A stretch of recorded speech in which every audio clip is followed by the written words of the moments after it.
প্রথমে আমি এখানে 4 mm কাটা নিয়েছি, ঠিক আছে। এখানে প্রথমে আমি 30 চেন করব। এটা আমার 6 মাল্টিপল 1 2 3 4, তারপর এখানে 1 2 3 4 5 6 চেন স্কিপ করে 7 নাম্বার চেনে আমি হাফ ডাবল ক্রোশে করব, ঠিক আছে। এই যে এইভাবে কাঁটাটা দিয়ে এখানে ছেড়ে দেব, আর দেবো না। আবার 1, এই যে এখন এই দুটোকে নেব, এই যে 2 হলো, তারপরে 3, আর একটা হবে 4, 1 2 3 4, টোটাল 4 হাফ ডাবল ক্রোশে। এইগুলোকে একসঙ্গে দিয়ে দেব, এখানে শক্ত করে দিলাম, ঠিক আছে। এবার আমার 1 2 চেন নিয়ে আবার এখানে আমার ট্রিপল ক্রোশে হবে একটা, ওই চেনেই এই যে 1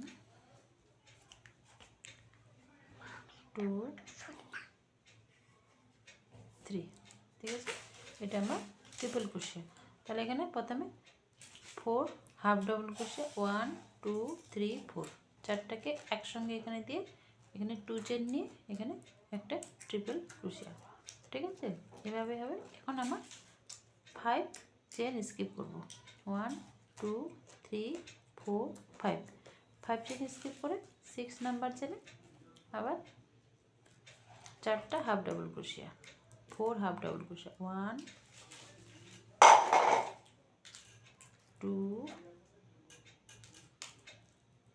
3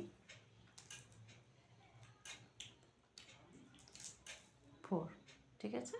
আবার সবগুলোকে একসঙ্গে এখানে জড়িয়ে দেব, এভাবে এখানে একটা আর একটা চেন নিয়ে এটাকে শক্ত করে দেবো। এবার 1 2, ঠিক আছে।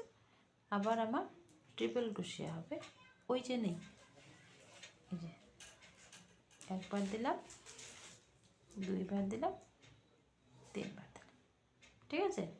এইভাবে পুরো রাউন্ডটা আমার কমপ্লিট হবে।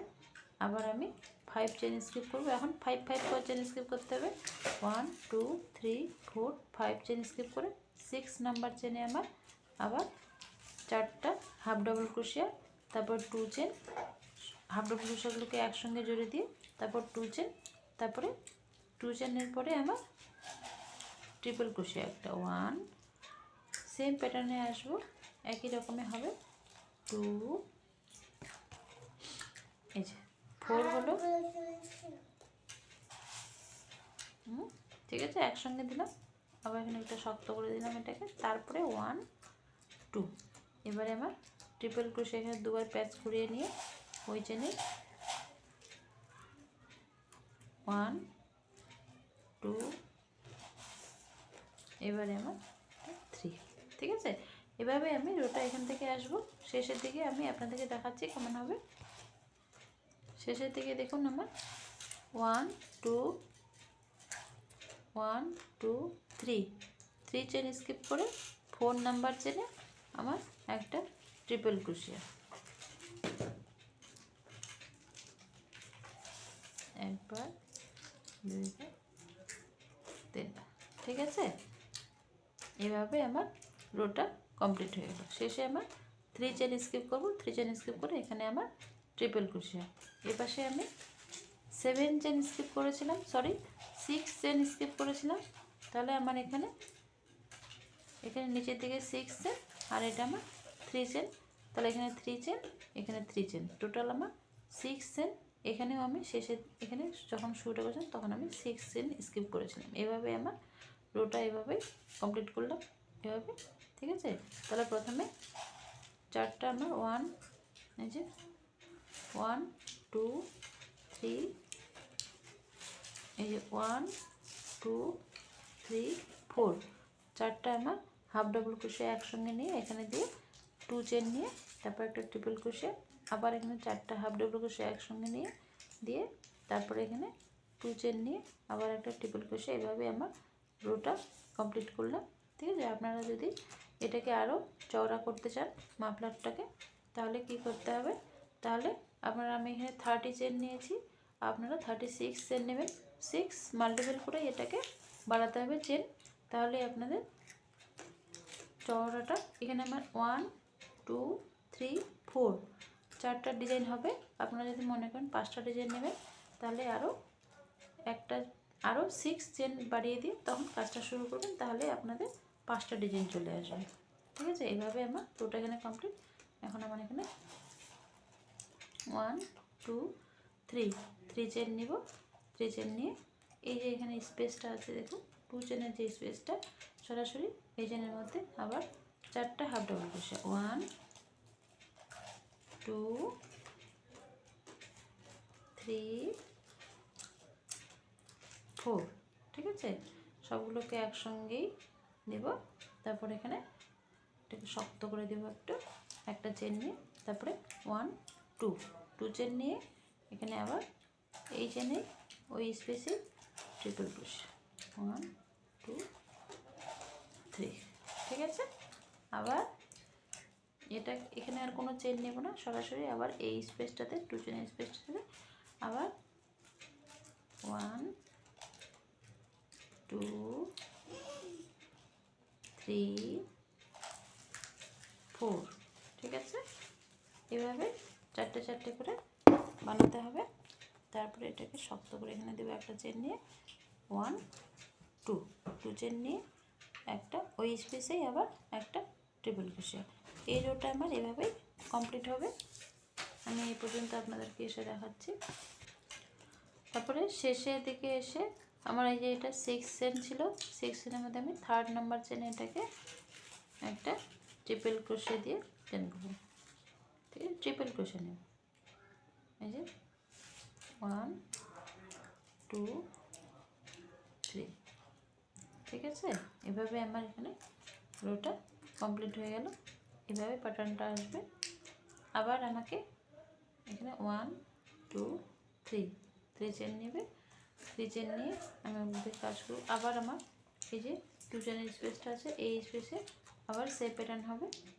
4টা আমার হাফ ডাবল ক্রোশে, 1 2 3 4। 4টা হাফ ডাবল ক্রোশাকে একসঙ্গে এটাকে জুড়ে দেবো। এখানে পরে একটা চেন নিয়ে এটাকে শক্ত করে দেবো। এবারে 1 2, আবার এখানে একটা এই স্পেসের মধ্যে আবার একটা ট্রিপল ক্রোশে নেব। প্রত্যেকবার সেম প্যাটার্নে হবে। এভাবে আমি আস্তে আস্তে করে আপনাদেরকে দেখাচ্ছি, আর আপনাদের একটু বুঝতে কোথাও কোনো অসুবিধে না হয় সেই জন্যে।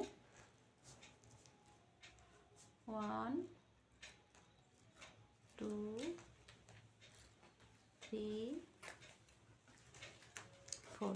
ঠিক আছে, সবগুলোকে একসঙ্গে জুড়ে দেব। এভাবেই এই রোটা কমপ্লিট হবে। শেষে আমার এই যে প্যাটার্ন আছে, প্যাটার্নের শেষের দিকে 3rd চেন দিয়ে শুরু করেছিলাম, সেই 3rd চেনে সবার উপরে চেনটাতে আমি এটাকে ট্রিপল ক্রোশে দিয়ে অ্যাড করব। সবসময় শেষের দিকে আমি ট্রিপল ক্রোশে নিয়ে অ্যাড করব। 3rd চেনের উপরে এখানে অ্যাড করব, 1 2। ঠিক আছে, এভাবে হবে। এই যে এভাবে দেখতে পাচ্ছেন। আবার এখানে 1 2 3 চেন নেব। আবার এখানে 4টা হাফ ডাবল ক্রোশে, 1 2 3 4। বারবার করে একই রো রিপিট হবে। আমি একটাই জিনিস বারবার দেখাচ্ছি আপনাদের বুঝতে যেন একটু কোথাও কোনো অসুবিধে না হয়, সেই জন্য 1 2 চেন নেব। আবার এখানে ট্রিপল ক্রোশে। এইভাবে আমি রোগুলো কমপ্লিট করব। আমি এখানে দুটো কালার কম্বিনেশন দিয়ে করছি। আপনাদের যদি মনে হয় একটা কালার দিয়ে করবেন, একটা কালার দিয়েও করতে পারেন, আবার দুটো কালার কম্বিনেশন করেও করতে হবে। এখানে এখন রো কমপ্লিট করার পর আমি এখানে সুতা অ্যাড করে আবার এই সেম প্যাটার্নে করব। এভাবে আমি পুরো মাফলারটাকে শেষ করব। আমার ভিডিওগুলো যদি আপনাদেরকে ভালো লেগে থাকে, তাহলে প্লিজ আমার চ্যানেলটিকে সাবস্ক্রাইব করবেন, আমার ভিডিওগুলোতে লাইক করবেন আর শেয়ার করবেন, অনেক অনেক শেয়ার করবেন। Thank you. এই যে দেখুন আমি মাঝখানে এরকম করে গ্রিন কালারের কালার দিয়েছি, কালার কম্বিনেশনের একটা মাফলার বানাবো। এরকম 4টা করে 1 2 3 4 4টা হচ্ছে অরেঞ্জ কালারের, তারপর 2টো গ্রিন কালার।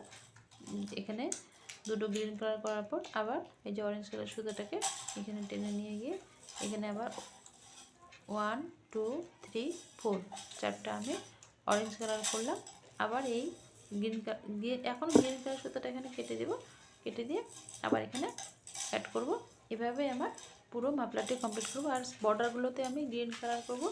এখন আমি এটা করে বর্ডারগুলো কি করে করব সেটা আপনাদেরকে দেখাচ্ছি, ঠিক আছে।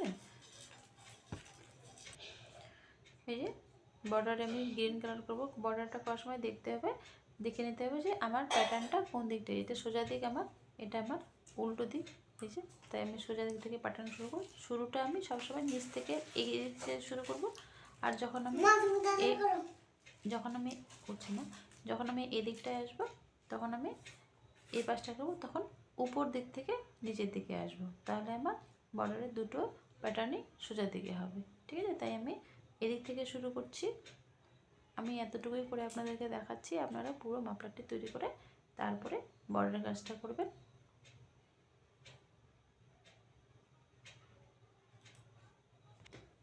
এই যে দেখুন আমি সবুজ কালারটাকে অ্যাড করলাম। এখন আমার 1 2 3 চেন নেব। ওই চেনেই আবার আমার 1 2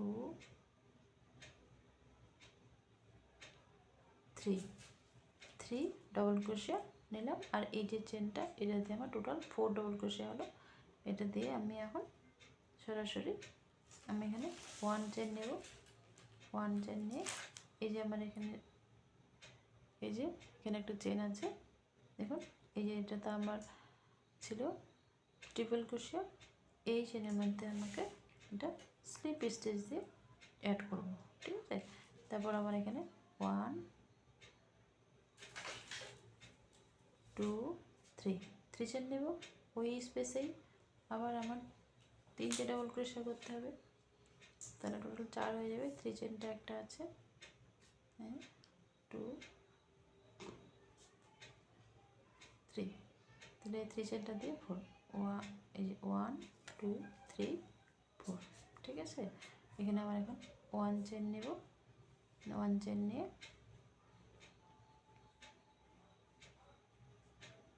তারপরে এই যে এখানে আমার একটা চেনের স্পেস আছে, এখানে আমার এটাকে স্লিপ স্টিচ দিয়ে অ্যাড করব, ঠিক আছে। এভাবে বর্ডারটা আসবে। আবার এখানে 1 2 3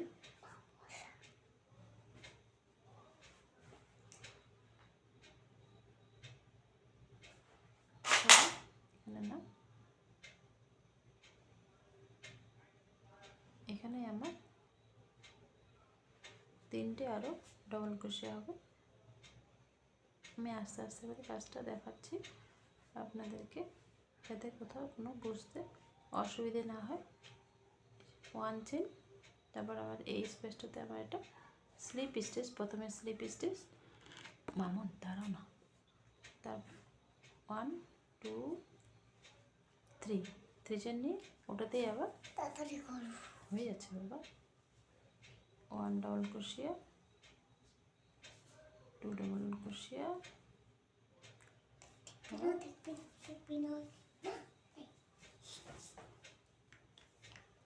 3 ডবল ক্রোশিয়া। এভাবে আমার 3টে ডবল ক্রোশিয়া নেওয়ার পর 1 চেন নিয়ে আবার এই স্পেসটাতে প্রথমে সিঙ্গেল ক্রোশিয়া, তারপর বাকিটা 3 চেন নিয়ে আবার 1 2 3 এরকম করে প্রত্যেকটাতে প্রথমে 3 চেন নিতে হবে, তারপরে 3টে ডবল ক্রোশিয়া। এভাবেই আমার প্যাটার্নটা এখানে শেষ করব। এভাবেই আমার পুরো সাইডের যে কাজটা সেটা আমার পুরো বড়টা এভাবে হবে। আমি এপাশে এভাবে পুরোটাই করব। পুরো মাপলাটা যখন কমপ্লিট হয়ে যাবে তখন এরকম করব। আবার যখন এই বর্ডারটা আমি এই পাশে করব তখন আমি উপরের দিক থেকে নিচের দিকে আসবো, এখানে ফিনিশিং করব, ঠিক আছে। এভাবে বর্ডারের কাজটা ফিনিশ হবে। আর আমার কাজটা দেখুন ভালো করে বুঝতে থাকুন। শেষের দিকে আমি এই যে এরকম করে ঝুল লাগিয়ে দেব। এখানে কাটাটাকে ধরে এভাবে এক মাপ করে সুতা কেটে নিয়ে এভাবে এই যে আমার এরকম করে ঝুলগুলো থাকবে। যখন আমার পুরো মাফলারটা কমপ্লিট হয়ে যাবে, এটা আমি নিচের দিকটায় করছি, এই দিকটায় আমার যখন পুরো মাফলারটা কমপ্লিট হয়ে যাবে তখন আমি ওই পাশেও এভাবে এরকম করে ঝুল লাগিয়ে দেব। ঠিক আছে, আবার ভিডিও করছি। এই যে দেখুন, এই যে প্রত্যেকটা স্পেসে আমি এরকম করে ঝুলটা লাগিয়ে দিলাম। ঠিক আছে, আপনারা এভাবে লাগিয়ে দেবেন, দেখবেন খুব সুন্দর লাগবে। এরকম করে শেষের দিকে ঝুলটা থাকবে। আর যখন মাফলারটা কমপ্লিট হয়ে যাবে তখন এই পাশেও লাগিয়ে দিবেন। ঠিক আছে, এরকম করে কালার কম্বিনেশন দিতে পারে। আবার আপনাদের যদি না ভালো লাগে তাহলে এক কালারেরও বানাতে পারেন। এরকম ডিজাইনের এরকম প্যাটার্নের একটা মাফলার বানালে খুব সুন্দর লাগে। বানাতে শুরু করলে 1 থেকে 2 দিনের মধ্যেই কমপ্লিট হয়ে যায়। আমি শুধু আপনাদের শুরুটা দেখাচ্ছি কেমন করে শুরু করে। আমার ভিডিওটি ভালো লাগলে আজকেই শুরু করুন, দেখুন খুব তাড়াতাড়ি শেষ হয়ে যাবে। আর আমার ভিডিও যদি আপনাদেরকে হেল্প হয়ে থাকে তাহলে প্লিজ আমার চ্যানেলটিকে সাবস্ক্রাইব করুন, আর অনেক অনেক শেয়ার করুন, লাইক করুন। Thank you.